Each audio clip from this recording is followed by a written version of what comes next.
Hey, boys and girls, it's Mr. McAndrew, the math coach. So how did that go for you yesterday with the word problem? Let's take a look at it. It was Tyler and Alex having a snowball fight, and the question was how many snowballs did they end up throwing? Tyler had thrown 8 snowballs, so I'm going to represent those as brown circles, 5, 6, 7, 8. Even though we know snowballs aren't brown.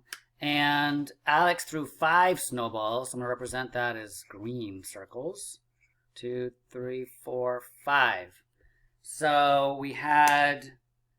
Did anybody do it this way? Did you use circles in the double 10 frame? So we started with 8. And we added 5. But what we did was, if you can see, we added 2 here to make 10.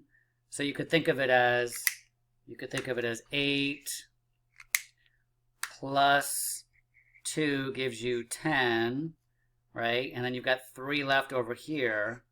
We know that 10 plus 3 equals 13. That's a strategy we've worked on this year, which is using 10, right? 8 plus 2 gets those are 10's partners, get me to 10. I've got 3 more to add. 10 and 3 make 13. You could have also used the number line. Anybody use the number line? Or we call it number path. So if I start at 8 and I hop up 5, 1, 2, 3, 4, 5, I end up at 13. You could have also thought of it as plus 2 to get to 10, and then plus 3 more to get to 13, which is plus 5. Okay? So your number sentence would have been 8 plus 5 equals 13 total snowballs. All right, if you did something like this and got 13, then great job. Okay? Today's word problems, which I'm going to read to you, I'm not going to model them today because I want you to work on it.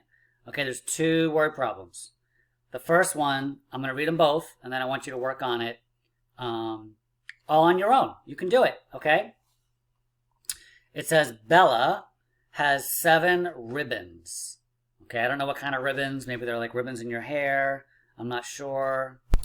All right, so she has 7 ribbons. It says her dad gave her 4 more ribbons. How many ribbons does Bella have now? Okay, so you want to imagine she has 7 ribbons. Her dad, right, she has 7. Her dad gives her 4 more. Okay, and then the question is, how many ribbons does Bella have now?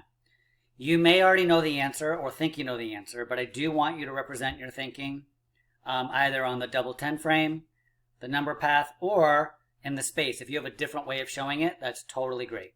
Okay, and then your equation or your number sentence goes right here.